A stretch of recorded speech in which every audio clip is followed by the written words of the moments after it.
ससुराल भी दान कर दो।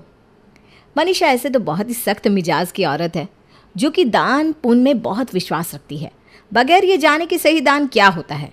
एक रोज़ टीवी पर वो एक सत्संग सुन रही थी, जिसमें वो कह रहे थे, जितना हो हमें दान करना चाहिए, ताकि वही दान हमें किसी और रूप में वापस मिल सके।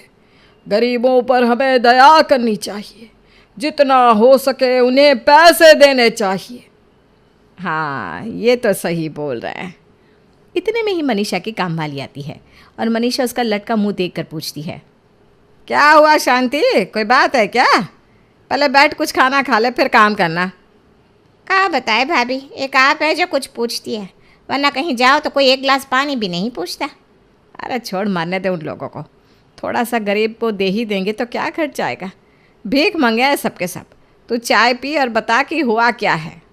भाभी वो मेरी छोटी बेटी है ना, उसे बच्चा होने वाला है और वो बच्चा पैदा करने यहीं आ गई है। अब मेरे पास तो इतने पैसे हैं नहीं कि उसका बच्चा करवा सके। समझ में नहीं आ रहा भाभी क्या करें, गरीब मैं कहाँ से लाऊं इतने पैसे। अरे शांति, ऐसा क्यों बोल रही है तू? भगवान सबका इंतज़ाम करता है। ये बच्चा अपना नसीब लेकर आया है। अच्छा ये बता, बच्चा कब होने वाला है? अगले महीने भाभी। अरे ठीक है ना, फिक्र मत कर, मैं पैसे दे दूँगी। तो आराम से रहे और खा कर काम कर लेना। भाभी आपने तो मेरी टेंशन ही दूर कर दी। एक गरीब की दुआ है, अब देखना आपका बेटा आपका कितना करेगा। तुम लोगों की दुआ से ही तो मेरा बेटा कमा रहा है। शांति आराम से पहले चाय पीती है, फिर नाश्ता करके थोड़ी देर आराम करती है और फिर काम करती है। घर का काम पड़ा देख विनोद मनीषा से कहता है, ये सब क्या है? एक तो ये काम वाली इतना लेट आती है, ऊपर से तुम आते ही उसे खाने पर बिठा देती हो। ऐसा लगता है तुम नौकरानी हो और ये मालकिन। इस तरह से काम नहीं चलता। पूरा घर बिखरा पड़ा है। बर्तन तो सुबह पहले ही हो जाने चाहिए। झाड़ू पोछा किसके घर में तुम देखती हो कि 12 बजे के बाद होता है? माँ के समय तो सब टाइम पे होता था। उनके गुजरने के बाद से तुमने अपनी मनमानी चालू कर दी है। काम वालियों को इतना सर पर मत चढ़ाओ, कह देता हूँ, वरना बाद में ये लोग ही तुम पर हावी हो जाएंगे। आप मुझे मत सिखाओ मुझे क्या करना है। आपको वक्त पर सब कुछ मिल जाता है ना, और क्या चाहिए आपको? अरे ये क्या बात हुई? घर में कोई आए जाए, ये पड़े हुए बर्तन कितने ख़राब लगते हैं। ऊपर से ना झाड़ू ना पोछा। ऐसे में कोई भगवान की पूजा कैसे करे? तुमने तो सत्यानाश कर दिया है घर का। विनोद चिड़चिड़ाकर घर से चला जाता है। मनीषा बड़बड़ाते हुए कहती है, एक दिन घर संभाल कर देखो, तब पता चलेगा। भाषण तो कोई भी दे जाता है। ये बेचारी गरीब कहाँ अपना जी धरा है। मैं ना होती तो इस घर में बरकत ना होती। बाप बेटे तो किसी को एक तुनका भी ना दे। भाभी गुस्सा मत कीजिए, आपका बीपी ना हाई हो जाएगा। अरे तू ही तो है शांति जो मेरे बारे में इतना सोचती है। शांति अपना काम करके मनीषा से कहती है, भाभी वो 20 रुपया देंगे का? चावल लेना है, घर में खाने को चावल भी ना है, आप मेरे पगार से काट लेना। अरे छोड़ ना, काटना क्या है, तेरे लिए तो ऐसे ही सब कुछ है। मनीषा शांति को 20 रुपये दे देती है। अगले दिन म्यूनसिपालिटी से कुछ कर्मी मोहल्ले की साफ सफाई के लिए आते हैं। मनीषा को अपने दरवाजे पर खड़ा देख एक आदमी मनीषा से कहता है, बहन जी कुछ खाने को मिलेगा क्या, और पानी भी? हाँ हाँ भैया, एकदम मिलेगा, रुकिए अभी देती हूँ। मनीषा खाने के लिए कुछ नमकीन और चाय लाकर सारे कर्मी को देती है। भैया आराम से बैठ जाइए, अपना ही घर है। मैं तो बूढ़ी हो गई हूँ, घुटने के दर्द से परेशान हूँ, वरना मैं तो आप सबको खाना ही खिलाकर भेजती। हाँ वो तो है। सब खा पी कर चल देते हैं और मनीषा के घर की बाहर की नाली ही साफ नहीं करते। शाम को जब कुंज घर आता है तो विनोद कहता है, पापा ये क्या है? पूरा मोहल्ला साफ है सिवाय हमारे घर को छोड़कर। हमारी नाली कितनी गंदी लग रही है। अब क्या करे बेटा, ये सब तुम्हारी दातार माँ का काम है। उन लोगों ने पूरा मोहल्ला साफ किया और कहा बहुत धूप है, थक गए हैं, तो कल आपकी नाली साफ कर देंगे। और तुम्हारी माँ ने कहा ठीक है, कोई बात नहीं। ये क्या है माँ, कितना गंदा लग रहा है। दान पुण्य करना एक अलग बात है। गरीब लोगों को खा जाओगे क्या तुम लोग? अरे किसी गरीब की हाय मत लो। उस बेचारे ने कहा कि कल कर दूंगा, तो ठीक है ना, कल कर देगा। मम्मी वो लोग कोई गरीब नहीं है, उन्हें हमसे अच्छी पगार मिलती है। और कोई घर आए तो सोचो, घर का दरवाज़ा ही इतना गंदा लगेगा। एक दिन में कुछ नहीं हो जाएगा। मनीषा रसोई में जाती है। इन दोनों को कहाँ कुछ समझ में आता है। विनोद हाथ मुंह धो लो, फिर खाना लगाती हूँ। थोड़ी देर बाद सब खाने के टेबल पर आते हैं। मम्मी आज मेरा प्रमोशन हुआ है। देखा मेरे पुण्य का नतीजा, हो गया ना तेरा प्रमोशन। तुम तो अलग ही बात चालू कर देती हो। मम्मी मैं ना अंजलि से प्यार करता हूँ और उससे शादी करना चाहता हूँ। उसके घर वाले शादी के लिए उस पर बहुत प्रेशर बना रहे हैं। अगर मैंने उससे अभी शादी नहीं की तो वो लोग उसकी शादी कहीं और कर देंगे। अरे इतनी सी बात है, ला मैं अभी उसके घर वालों से बात कर लेता हूँ। ऐसे कैसे बात कर लेंगे आप? अरे लड़की सुंदर होनी चाहिए, जैसे तैसे जात की लड़की मैं उठा कर नहीं ले आऊँगी अपने घर। मम्मी वो लोग पंडित हैं, एक बार तुम लड़की से मिलोगी तो फिदा हो जाओगी। विनोद अंजलि के पापा को कॉल करके बात करता है और अंजलि और कुंज का रिश्ता पक्का कर देता है, जिस पर मनीषा चिड़चिड़ाते हुए कहती है, लड़की को एक बार सामने से देख कर रिश्ता पक्का करते। आपको तो सब चीज़ की बहुत हड़बड़ रहती है, कुछ होगा बाद में तो आप समझिएगा। ठीक है, ऐसे भी तुम्हें दान करने के अलावा आता ही क्या है, सब कुछ तो हम ही करते हैं। बेटे को जब पसंद है तो देखना क्या है, शादी करनी है इसकी तो जिसको पसंद करता है उसी से कर देते हैं। जो मन में आए सो करो दोनों, मुझे कुछ नहीं कहना। ठीक है भाई, मत कहो लेकिन खाना तो परोस दो। सब खा पी कर सो जाते हैं। थक हार कर मनीषा को भी अंजलि को बहू के रूप में अपनाना पड़ता है और शादी की तैयारी शुरू करती है। शादी का दिन आ जाता है। अंजलि के घर में आते ही किन्नर लोग भी आते हैं और अपना नाच गाना शुरू करते हैं। ए भाई बैठ, अब थक गई होगी, कितना नाचेगी। ए शांति, सबके लिए नाश्ता चाय लगाओ। अच्छा बोल भाई, कितना लेगी? कम से कम 11,000 लूँगी। बस 11,000? अरे तू तो 51,000 ले ले। तुम लोगों की दुआ से ही तो मेरा बेटा कमा रहा है। खुश होकर जा और दुआ दे कि तुरंत बहू को बेटा हो जाए। अरे एकदम होगा, देख लेना, फिर मैं पूरे 1,00,000 लूँगी। हाँ हाँ बिल्कुल। किन्नर खा पी कर नाश्ता कर कर पैसे लेकर चले जाते हैं।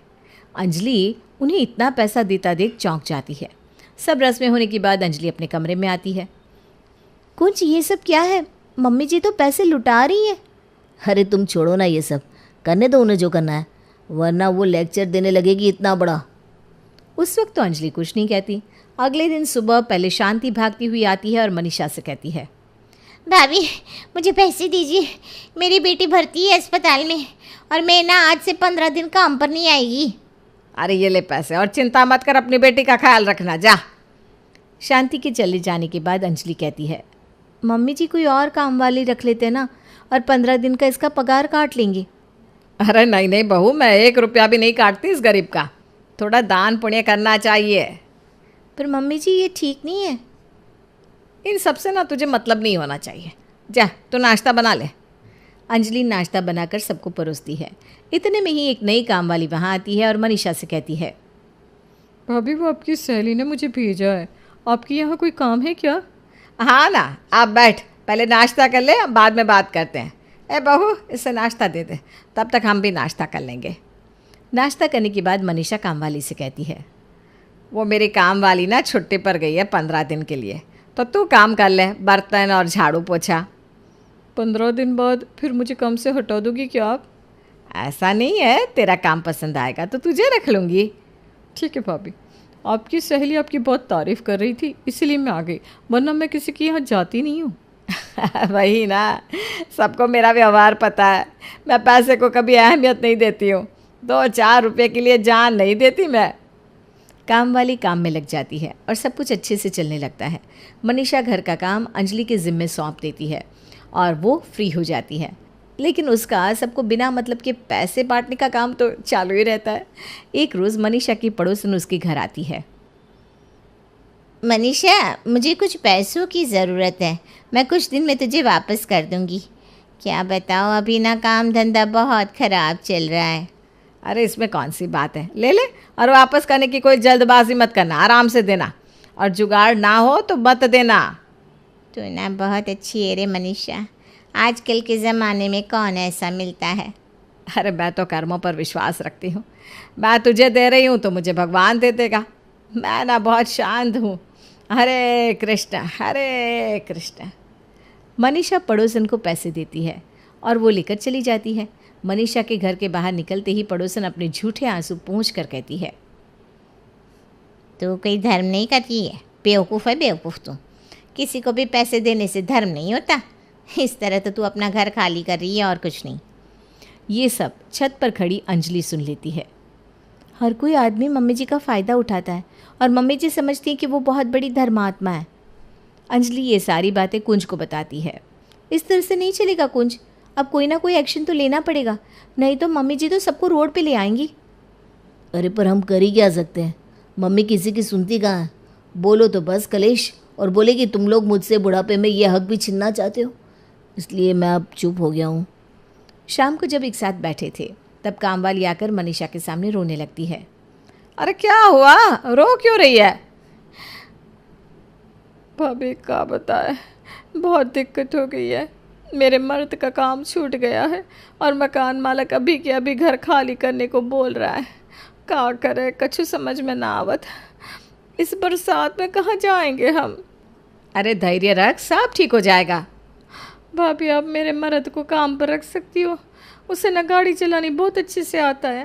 पहले जहाँ वो काम करता था वहाँ गाड़ी चलाने का ही काम करता था। अच्छा ठीक है, बोल दे तेरे मर्द को कि कल से आ जाए। और ये ले 10,000 एक बार तू रख ले और अपने मकान मालिक को दे देना। हाँ, शुक्रिया मालकिन, आप जैसी नेक औरत मैंने अपनी ज़िंदगी में पहले कभी नहीं देखी। काम वाली पैसे लेकर वहाँ से चली जाती है और अंजलि कहती है, मम्मी जी हमारे घर में किसी ड्राइवर का कोई काम नहीं है, तो आपने क्यों ड्राइवर रख लिया? बिना बात के उसे पैसे दे दिए 10,000। 10,000 का कोई मायना ही नहीं है क्या? मम्मी जी दान पे दान किए जा रही हैं और आपकी बेटी की जेब खाली हो रही है। मायने है ना, उस गरीब के घर का खर्च चल जाएगा। मेरा बेटा आज इन्हीं सब के कारण तो कमा रहा है। आज उसका प्रमोशन भी इन्हीं लोगों की दुआ से हुआ है। मेरे अच्छे कर्म ही तो मेरे बेटे के काम आ रहे हैं। मम्मी जी ऐसा कुछ नहीं है। बहू तू ना अपने काम से काम रख। इस घर में तेरे ससुर जी और कुंज भी मेरे काम में टांग अड़ाने की सोच नहीं सकते, तो तू कौन है? तुझे तेरी हर चीज़ के लिए पैसे मिल जाते हैं ना, वही काफ़ी होना चाहिए तेरे लिए। कुंज इशारा करके अंजलि को चुप रहने को बोल देता है। अंजलि सोच लेती है कि अपनी सास को सबक सिखा कर रहेगी। मनीषा 50,000 महीने की इसी तरह खर्च कर देती है। एक रोज़ मनीषा किटी में जाती है और अपनी सहेलियों से कहती है, यार मेरे पास तो पैसे ही नहीं बचते, इतनी महंगाई है कि पूछो मत। महीना ख़त्म होने में 10 दिन बाकी है और मेरे सारे पैसे खर्च हो गए।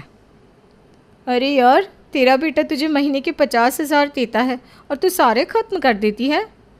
हाँ लग ही जाता है, क्या करूँ अब। आजकल के बच्चे 1 रुपया अपने माँ बाप को देने में इतना रोते हैं और तेरा बेटा 50,000 दे रहा है, फिर भी तू रो रही है। मेरी बहू तो आते ही पूरे घर पे कब्जा कर ली है और मुझे खर्च के नाम पर बस 5,000 मिलते हैं। 1 रुपया उससे ज़्यादा बोलते ही ना बहू हाथ पकड़ लेगी। मनीषा तेरा सब कुछ अच्छा है तो भी तू रो रही है। हमारे जैसा रहता तो क्या करती? मनीषा को तो अपनी सहेलियों की बातों से कोई फ़र्क नहीं पड़ता। इधर अंजलि विनोद और कुंज से कहती है, पापा जी आप मेरा साथ देंगे ना मम्मी जी को सुधारने में? अरे एकदम बहू, मेरी तरफ से तुझे खुला छूट है, जो करना है करो, मैं तेरे साथ हूँ। हाँ मैं भी तुम्हारे साथ हूँ। जैसी ही किटी से मनीषा घर लौटती है सबका लटका मुंह देखकर पूछती है, अरे क्या हुआ, तुम सबके चेहरे पर 12 क्यों बजे हैं? कोई कुछ कहेगा, हुआ क्या है? मम्मी जी वो इनकी नौकरी छूट गई है, घर के इतने खर्च अब कहाँ से होंगे? आप तो इतना दान पुण्य करती है, वो कहाँ से होगा? क्या नौकरी कैसे छूट गई तेरी कुंज? मम्मी क्या करूँ, मेरा बॉस भी तुम्हारी तरह है। एक आदमी रोता हुआ जॉब मांगने आया तो बॉस ने मेरी नौकरी उसे दे दी और मुझे ये कहकर निकाल दिया कि कुंज तुम्हारे पास क्या चीज़ की कमी है, तुम्हारी मम्मी तो खुद इतना देती है, तुम ये नौकरी छोड़ दो। मनीषा की तो बत्ती गुल हो जाती है और वो ऐसे शांत हो जाती है जैसे सांप ने काट लिया हो। थोड़ी देर बाद रात के खाने का समय होता है। मम्मी जी घर में आटा ख़त्म हो गया है, क्या बनाऊँ? आपके पास दान पुण्य के पैसे हो तो आप उसी से आटा मंगवा लो ना, वरना रात को भूखे सोना पड़ेगा सबको। अरे बहू वो पैसे तो खर्च हो गए। मम्मी जी आप तो इतना दान पुण्य करती है, फिर इनकी नौकरी कैसे छूट गई? इतने लोगों की दुआ इन्हें कैसे नहीं लग रही? ठीक है आज भूखे ही सो जाते हैं। अंजलि अपने कमरे में जाने लगती है, तभी विनोद आटा लाकर देता है। बहू कब तक इस तरह भूखे सोएंगे? मैंने अपनी घड़ी बेच दी है और जो पैसे मिले उससे राशन का कुछ सामान ले आया हूँ, 2-4 दिन का खर्च तो चली जाएगा। ठीक है पापा जी मैं खाना बना देती हूँ। रात को सब खा पी कर सो जाते हैं, लेकिन मनीषा की तो नींद उड़ जाती है। अगली सुबह शांति वापस काम पर आती है। भाभी, मुझे ना मेरे महीने के पैसे दे दीजिए। महीने के पैसे? तुम तो पूरे 1.5 महीने पर आई हो, बिना काम के कैसे पैसे? अरे बहुरिया, आप बीच में ना बोलो। भाभी, मेरे को पैसे दे दो। शांति, अभी ना कुंज की नौकरी छूट गई है, हाथ खाली है, पैसे नहीं दे पाऊंगी। जब नौकरी लग जाएगी ना तब तो आ जाना। अरे जब देने की औकात नहीं रहती तो नौकरी पर रखते क्यों?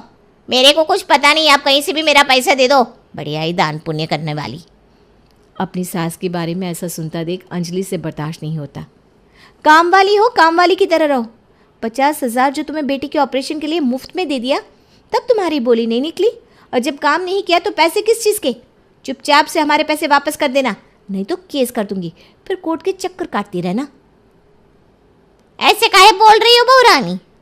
आप लोगों को सीधी बात समझ में नहीं आती ना, इसलिए आपसे आपकी भाषा में बात करनी पड़ती है। अब सीधे यहाँ से निकल जाओ। शांति के जाने के बाद विनोद मनीषा से कहता है, देख लिया, जिस काम वाली को तुम गरीब समझकर उस पर मेहरबानी कर रही थी, वही काम वाली तुम्हारे बुरे वक्त में तुम पर चढ़ने की कोशिश कर रही है। अंजलि बहू अगर उसे जवाब ना देती तो तुम्हारी इज्जत क्या रहती? मनीषा एक शब्द नहीं बोल पाती। इतने में कुंज बाहर से दुखी होकर आता है। पापा, मैं बहुत ट्राई कर रहा हूँ लेकिन मुझे कहीं नौकरी नहीं मिल रही। क्या करूँ, कुछ समझ में नहीं आ रहा। बगल वाली आंटी के बेटे की दुकान पर काम कर लेता हूँ ताकि कुछ दिन तो घर का खर्च निकल सके। नहीं नहीं बेटा, ये क्या कह रहा है? मैंने उसे 10,000 उधारी दिए थे, रुक वही मैं उससे मांग लेती हूँ। तो हिम्मत मत हार, तुझे नौकरी मिल जाएगी बेटा। कैसे नौकरी मिलेगी मम्मी? और अब क्या हुआ तुम्हारे दान पुण्य का? तुम्हारे कर्म लौट कर क्यों नहीं आ रहे? मनीषा पड़ोसन को फ़ोन करके पैसे मांगती है। अरे कौन से पैसे? तूने तो देने से मना कर दिए थे। मेरे पास कोई पैसे वैसे नहीं है। और कोई बात करनी है तो बोल, बाकी पैसों की बात ना करना। हाँ। मनीषा को धक्का लग जाता है। तुम सब ठीक कहते थे, मैं अंधी हो गई थी। दान करना अच्छी बात है मनीषा, लेकिन दान भी ऐसे लोगों को करो जो उसकी कदर करे। तुमने हमेशा ऐसे लोगों को दान दिया जिसे कभी दान की ज़रूरत ही नहीं थी। सबसे बड़ा दान तुम्हारे लिए तुम्हारा घर है। घर में तुम्हारे बच्चे दुखी हैं। इतनी मेहनत से कमाए पैसे तुमने ऐसे ही उड़ा दिए। वही पैसा रखती तो तुम्हारे बच्चों के काम तो आते। मुझे माफ़ कर दो मेरे बच्चों, मैंने बहुत गलत किया है। लेकिन अब मैं तेरे लिए अपने जेवर बेच दूंगी और तुझे दुकान करवा दूंगी कुंज। आज तक मैंने बहुत सारे पैसे उड़ाए, लेकिन आज ये करके मैं अपने बच्चे के लिए कुछ करना चाहती हूँ। तभी कुंज और बाकी सब मुस्कुराने लगते हैं। मम्मी जी जस्ट रिलैक्स, कुंज की नौकरी नहीं छूटी है। ये सब आपको सबक सिखाने के लिए था। आप समझ गई और हमारा मिशन पूरा हो गया। हाँ बहू, ज़रूरी नहीं कि हर बार माँ बाप ही बच्चों को सिखाए, कभी कभी बच्चे भी माँ बाप को सिखा सकते हैं।